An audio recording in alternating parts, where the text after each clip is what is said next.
سب سے اہم بات یہ کہ نبی صلی اللہ علیہ وسلم کے طریقے پر قربانی ہونی چاہیے۔ نبی صلی اللہ علیہ وسلم نے عید الاضحیٰ کی نماز کے بعد خطبہ دیتے ہوئے فرمایا کہ جس شخص نے ہماری نماز کی سی نماز پڑھی، جیسے ہم نے پڑھی ایسے ہی نماز پڑھی اور ہماری قربانی کی طرح قربانی کی، اس کی قربانی صحیح ہوئی۔ تو اس معاملے میں بھی ہمیں نبی صلی اللہ علیہ وسلم کا اتباع کرنا ہوگا، تب ہماری قربانی عبادت کا درجہ قرار پائے گی۔ اگر ہم نے اس میں خود ساختہ طریقے اختیار کیے تو درست نہیں ہوگے۔ آپ نے فرمایا اور جس نے نماز سے پہلے قربانی کی تو وہ نماز سے پہلے ہے، یعنی صرف گوشت کے لیے ہے اور اس کی قربانی نہیں ہوگی۔ دوسری چیز یہ کہ خود اپنے ہاتھوں سے ذبح کرنا، یعنی اس کام میں ذاتی دلچسپی لینا ضروری ہے۔ نبی صلی اللہ علیہ وسلم سینگ والے 2 چتکبرے مینڈوں کی قربانی کیا کرتے تھے۔ چتکبرے کا مطلب یہ کہ 2 رنگوں کے، اور آپ صلی اللہ علیہ وسلم اپنا پاؤں ان کی گردنوں کے اوپر رکھتے تھے، یعنی پاؤں کے ساتھ سہارا دیتے تھے۔ یہ نہیں کہ گردن پہ پاؤں رکھ کے چڑھ جاتے تھے، ایسا مطلب نہیں ہے۔ اور انہیں اپنے ہاتھ سے ذبح کرتے تھے، یعنی خود ذبح کیا کرتے تھے۔ لیکن اس کا یہ مطلب نہیں کہ انسان کسی دوسرے سے مدد نہیں لے سکتا، ذبح کرتے وقت دوسروں سے مدد بھی لی جا سکتی ہے۔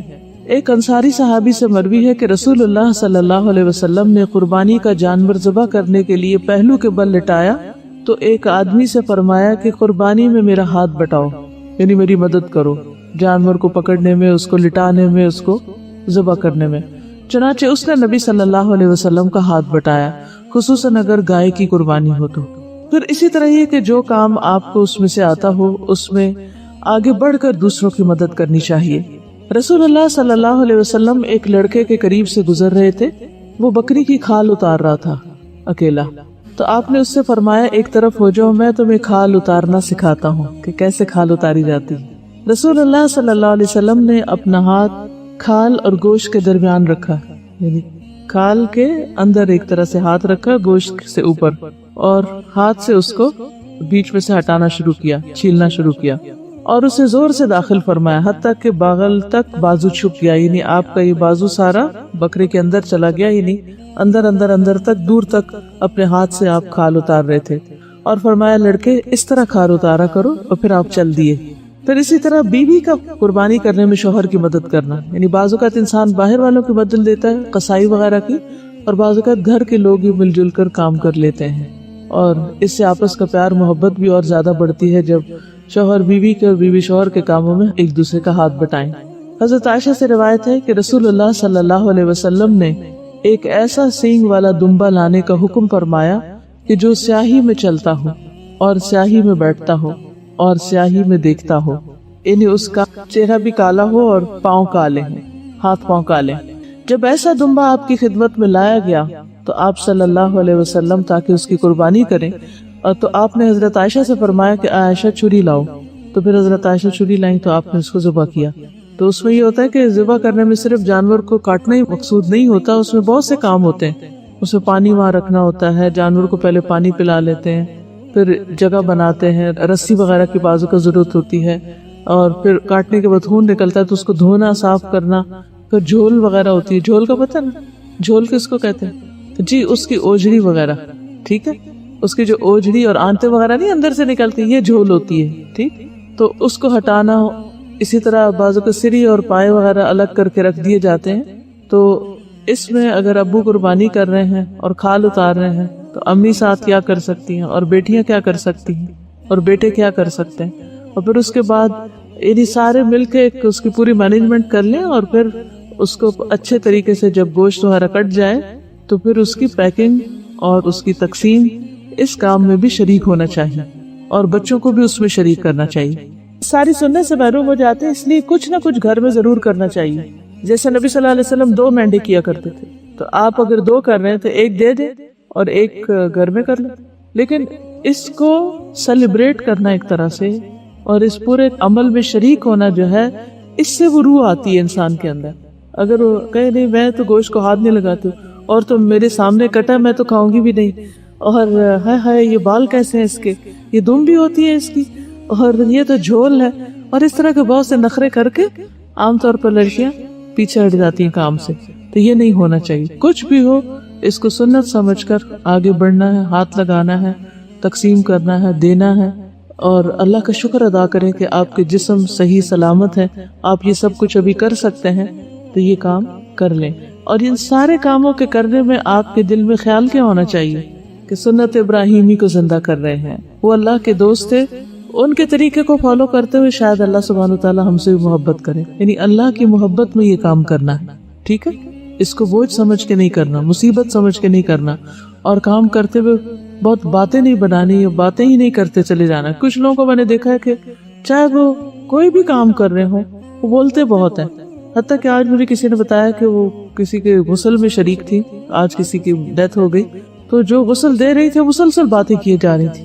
تو اب دیکھیے کہ میت کو ہاتھ لگاتے وقت اس وقت انسان کو اپنی آخرت یاد کرنی چاہیے، اپنے آپ کو وہاں رکھ کے دیکھنا چاہیے، اس سے کئی اور سبق انسان کو مل سکتے ہیں کہ جس طرح میت اب اپنے لیے کچھ نہیں کر سکتی، ایک دن میں بھی اس ٹیبل پر یا اس چارپائی پر ہوں گی، اپنے لیے کچھ نہیں کر سکوں گی، میں اپنے لیے کیا چاہوں گی کہ مجھے کس طرح ہاتھ لگایا جائے، اسی طرح اس کو ہاتھ لگایا جائے۔ یہ کئی سبق ہو سکتے ہیں، اور اگر ہم صرف باتیں کرتے چلے جائیں تو غور و فکر کرنا کم ہو جاتا ہے، اور پھر استغفار کرنا اور اللہ کی یاد اور موت سے جو عبرت ہے وہ ختم ہو جاتی۔ تو ہر وقت نہیں بولتے، اس کا یہ مطلب بھی نہیں کہ ایسی چپ ساتھ لیتے ہیں کہ بالکل ہی نہیں بولتے، یعنی کہ آپ ضرور بات کریں، لیکن ایک ایسا شغل نہ لگا لیں کہ جس میں پھر روح چلی جائے، کسی ایکسٹریم پر نہ ہو، یعنی آپ بات بھی کریں اور خوشگوار ماحول بھی رکھیں، لیکن ٹو مچ ٹاکنگ نہ ہو، اس میں سے جو چیزیں سمجھ میں آ رہی ہو، جو سبق نکل رہے ہوں، ان کو ضرور آپس میں ایک دوسرے سے شیئر کریں، اور ہو سکے تو تھوڑا سا یعنی گوشت، خون، ان سارے جو اعضاء ہیں، ان کی فنکشننگ ہے، ان کی جو حقیقت ہے، اس کے بارے میں کچھ پڑھ بھی لیں۔ خون کس چیز سے بنا ہوتا ہے، دل کیسے کام کرتا ہے، پھیپھڑے کیسے، کیونکہ اگر بکرے کے پھیپھڑے سلامت نکالیں نا، اس کی جو پائپ ہوتی ہے اس کے ساتھ اگر اس میں ہوا بھرے تو وہ پھولنے پہ لگتے ہیں، کہ کس طرح پھولتے ہیں، اسپنجی ہوتے ہیں تو کس قسم کے ہوتے ہیں، سپلین کس کو کہتے ہیں، اور کڈنیز کیسے ہوتے ہیں۔ ہم تو کٹے ہوئے کڈنی کھاتے ہیں، ہم سمجھتے ہیں کڈنی ایسے ہی آدھا سا ہوتا ہے، تو کڈنی کی اصل شیپ کیا ہوتی، تو اس میں بچوں کو سکھائیں، بلکہ اپنے آس پاس کے جو بچے ہیں ان کو ایک ایک چیز سکھائیں، وینز کون سی ہیں، آرٹریز کون سی ہیں، اور اس میں، اور یہ سب کچھ کیا ہوگا، اللہ کی تخلیق پر غور کرنا ہوگا کہ گوشت ہڈیوں کے ساتھ کیسے جڑا ہوا ہے۔ جی اسی طرح ایک عید تھی اور بکرا ذبح کیا گیا تھا، تو ان دنوں میں میٹرک میں تھی اور میں کڈنی کے بارے میں پڑھ رہی تھی، پاپا کو کہا کہ مجھے سمجھایا، مجھے سمجھ نہیں آ رہی، تو جب وہ ذبح کیا گیا تو پاپا نے تب مجھے بلایا اور اس کا کڈنی کٹا ہوا تھا، ادھر سے مجھے سمجھایا، اس کے بعد میں کبھی نہیں بھولا، اور وہ مجھے ابھی بھی یاد آتا ہے۔ اچھا، اس کے ایسی یعنی یہ ساری چیزیں بھی سیکھنے کی، ٹھیک ہے ہماری باڈی بالکل اس طرح کی تو نہیں، لیکن کافی حد تک ملتی جلتی بھی ہے، بہت سے اعضاء ملتے جلتے بھی ہیں، تو ان اعضاء کو دیکھ کر ہم اپنے بچوں کو بہت کچھ سکھا بھی سکتے ہیں۔ تو مومن کا ہر کام بامقصد ہوتا ہے، صرف شغل نہیں ہوتا، صرف سیلیبریشن نہیں ہوتی، ہر چیز بامقصد۔ پھر اگر عورت اپنے ہاتھ سے قربانی کر رہی ہے تو بھی ٹھیک ہے، اگر اتنی ہمت ہے، اتنی طاقت ہے، اور پھر اپنی بیٹیوں کو بھی شریک کرنا۔ ابو موسیٰ اشعری رضی اللہ عنہ نے اپنی بیٹیوں سے کہا کہ اپنی قربانی وہ اپنے ہاتھ سے ہی ذبح کریں، اپنا کام خود کریں۔ اس سے دو باتیں پتہ چلتی ہیں، ایک تو یہ کہ بیٹیوں کی قربانی الگ تھی، انہوں نے اپنی بھی کی، اور دوسرے یہ ہے کہ انہوں نے اپنے ہاتھ سے کی۔ پھر قربانی کرنے کے لیے جگہ مقرر کرنا۔ عبداللہ ابن عمر رضی اللہ عنہ قربانی کرنے کی جگہ قربانی کرتے تھے۔ پھر عیدگاہ میں قربانی کرنا۔ نافع کہتے ہیں کہ عبداللہ بن عمر نے بتایا کہ رسول اللہ صلی اللہ علیہ وسلم عیدگاہ میں قربانی کیا کرتے تھے، یعنی جہاں نماز پڑھتے تھے وہیں کھلے میدان میں قربانیاں کی جاتی تھی۔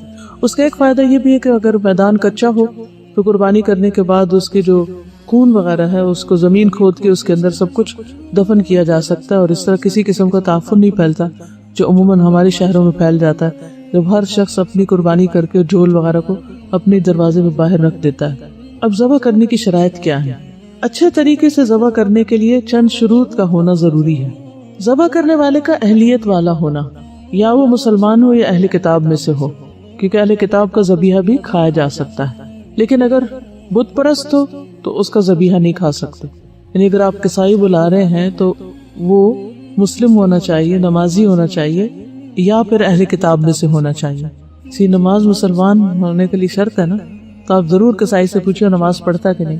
اسی طرح مرتد کا ذبیحہ بھی جائز نہیں، کہ ایک شخص سو کالڈ مسلم ہے لیکن وہ اسلام کے خلاف باتیں کرتا ہے، نبی صلی اللہ علیہ وسلم کا مذاق اڑاتا ہے یا دین کی چیزوں کا مذاق اڑاتا ہے تو اس سے بھی ہوشیار رہیں. اور یہ نمازی کی شرط جو ہے امام نووی نے لگائی ہے الاربعین النوویہ والے جو ہے.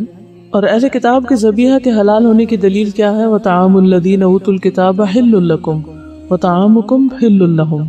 اہل کتاب کا کھانا تمہارے لیے حلال اور تمہارا کھانا ان کے لیے. ابن عباس کہتے ہیں کہ طعام سے مراد ما ذبحوہ، وہ کھانا ہے جس کو انہوں نے ذبح کیا ہو. اگر ذبح نہیں کیا تو وہ نہیں کھا سکتے. کیونکہ بعض لوگ یہ کہتے ہیں کہ ٹھیک ہے کرسچنس کے گھر سے کچھ بھی کھا سکتے ہو سکتا ہے انہوں نے خنزیر پکا رکھا ہو، پھر تو ایسے صورت میں سے آنکھیں بند کر کے نہیں کھایا جا سکتا. طعام سے مراد جو انہوں نے صحیح حلال چیز کو پکایا ہوا ہو. پھر اسی طرح ذبح کرنے والے کا آلہ درست ہونا چاہیے، یعنی چھری شارپ ہونی چاہیے. اور چھری جو ہے وہ لوہے کی بھی ہو سکتی ہے، چاندی کی بھی ہو سکتی ہے، سونے کی بھی ہو سکتی. اسی طرح کسی ایسی لکڑی کی بھی ہو سکتی ہے کہ جس سے کٹائی ہو سکتی، کیونکہ بعض اوقات لوہے کی چھری میسر نہیں ہوتی. لیکن شرط یہ ہے کہ وہ تیز ہو. دانت اور ناخن کے علاوہ جو چیز جانور کا خون بہا دے، دانت اور ناخن، اور اس پر اللہ کا نام بھی لیا گیا ہو، اسے کھایا جا سکتا ہے. ما انہر الدم وذکر اسم اللہ علیہ فکلوہ. تو چھری کی دھاڑ کو تیز کرنا لازم ہے کیونکہ اس سے ذبیحہ کے لیے آسانی ہوتی. اگر کوئی ذبح کرنے والا کسی ایسی چیز سے ذبح کر رہا ہے جس سے جانور کو بہت تکلیف ہو رہی ہے تو ذبح کرنے والا گناہگار ہوگا. ایسا کرنا ظلم ہے. تو چھری کو اچھی طرح تیز کرنا چاہیے. اسی طرح جانور کے سامنے چھری نہیں تیز کرنی چاہیے. عبداللہ ابن عباس کہتے ہیں کہ رسول اللہ صلی اللہ علیہ وسلم ایک آدمی کے پاس سے گزرے جو اپنا پاؤں بکری کے پہلو پر رکھ کر چھری تیز کر رہا تھا. یعنی بکری لٹائی ہوئی تھی اور اس کے منہ کے سامنے چھری تیز ہو رہی تھی اور وہ اسے کنکھیوں سے دیکھ رہی تھی. یعنی بکری دیکھ رہی تھی کہ چھری تیز ہو رہی ہے. آپ نے فرمایا یہ کام پہلے کیوں نہیں کیا؟ کیا تو اسے 2 دفعہ ذبح کرنا چاہتا ہے؟ یعنی یہ بیچاری دیکھ رہی ہے کہ ذبح ہونے والی ہے اور پھر اس کے بعد تم اسے ذبح کرو گے تو یہ طریقہ ٹھیک نہیں ہے. اسی طرح ایک جانور کے سامنے دوسرا جانور ذبح نہیں کرنا چاہیے. ابن قدامہ کہتے ہیں کہ ایسا کرنا مکروہ ہے کہ ایک بکری ذبح ہو رہی ہو اور دوسری اس کو دیکھ رہی ہو. ذبح کرتے ہوئے رحم کرنا چاہیے، یعنی اس وقت اپنے آپ کو بھی کام ڈاؤن رکھنا چاہیے اور پیار سے کرنا چاہیے. نبی صلی اللہ علیہ وسلم نے فرمایا جس نے رحم کیا اگرچہ چڑیا کو ذبح کرنے کا معاملہ ہو، اللہ تعالیٰ روز قیامت اس پر رحم فرمائے گا. ارحموا من فی الارض یرحمکم من فی السماء. زمین والوں پہ تم رحم کرو، آسمان والا تم پر رحم کرے گا. ہر ایک کے ساتھ رحمت کا معاملہ. تو احسن طریقے سے جانور کو راحت پہنچاتے ہوئے عمدہ طریقے سے ذبح کرنا چاہیے. صحیح مسلم کی روایت ہے ان اللہ کتب الاحسان علی کل شیء. بے شک اللہ نے ہر چیز پر احسان کو واجب کیا ہے. فاذا قتلتم فاحسنوا القتلۃ. پھر جب تم قتل کرو تو اچھی طرح قتل کرو، یعنی اچھے طریقے سے کرو. واذا ذبحتم فاحسنوا الذبح. اور اگر تم ذبح کرو تو احسان کے ساتھ ذبح کرو، عمدہ طریقے سے ذبح کرو. وَلْيُحِدَّ أَحَدُكُمْ شَفْرَتَهُ. چاہیے کہ تم میں سے ایک اپنی چھری تیز کر لے. فَلْيُرِحْ ذَبِيحَتَهُ. اور اپنے ذبیحے کو راحت پہنچائے، آرام دے. تو کیسے آرام پہنچایا جا سکتا ہے؟ اب انشاءاللہ ایک شارٹ کلپ بھی آپ کو دکھائیں گے کہ کیسے جانوروں کو ذبح کیا جا رہا ہے اور کس طرح ان کو آرام پہنچایا جا رہا ہے. جی شاباش. آرام پہنچانے میں سب سے پہلی بات یہ ہے کہ چھری تیز ہونی چاہیے. دوسرا یہ کہ طریقہ پہلے سے ہی آنا چاہیے، طریقہ سیکھا ہوا ہونا چاہیے. یہ نہیں کہ چھری چلانے کے بعد پتہ چلے کہ غلط جگہ چھری چلائی ہے اور پھر اس کے بعد ایک اور جگہ تب آزمائی شروع کر دی جائے، یہ درست نہیں. اور اسی طرح چھری کے ساتھ گھر گھر گھر نہ کرتا جائے انسان، بلکہ تیزی کے ساتھ ذبح کرے. گھر گھر کرنے کا یعنی اس کو کر کر کے چھوٹے سے کٹ لگا کے جس سے بہت زیادہ دیر لگ جائے. تیز چھری ہو اور ایک بار میں ہی کام تمام ہو جائے تو اس سے اس کی شارک کٹ جاتی ہے اور اس کے سینسز ختم ہو جاتے ہیں، بکری آرام میں آ جاتی. اب اس کا خون نکلے، وہ تڑپے، بکری کو کوئی تکلیف نہیں. بس اس کی تکلیف صرف اتنی جتنی دیر میں اس کا گلا کٹا، بس بات ختم. وہ ہمیں دیکھ کے لگ رہا ہوتا ہے کہ ہاں اس کو بہت تکلیف ہو رہی، لیکن نہیں. جب شارک کا رابطہ جسم سے کٹ جاتا ہے تو وہ تکلیف کا سلسلہ ختم ہو جاتا ہے، کیونکہ ہر قسم کے درد اور پین ہمارے نروس سسٹم کے ساتھ منسلک ہے. جب کسی بھی جسم کے حصے کا، کسی بھی رگ کا سلسلہ وہاں سے منقطع ہوتا ہے تو آپ دیکھیں گے کہ آپ زندہ بھی ہوتے ہیں. اگر مثلا ہاتھ میں سے کوئی ایسی چیز ہوگی تو آپ کے ہاتھ کو بھی کچھ محسوس نہیں ہوگا، آپ کو کتنی بڑی چوٹ لگ جائے. ٹھیک. پھر اسی طرح ذبح کرتے ہوئے جانور کے چاروں پاؤں آزاد رکھے جائیں، چاروں پاؤں کھلے ہوں.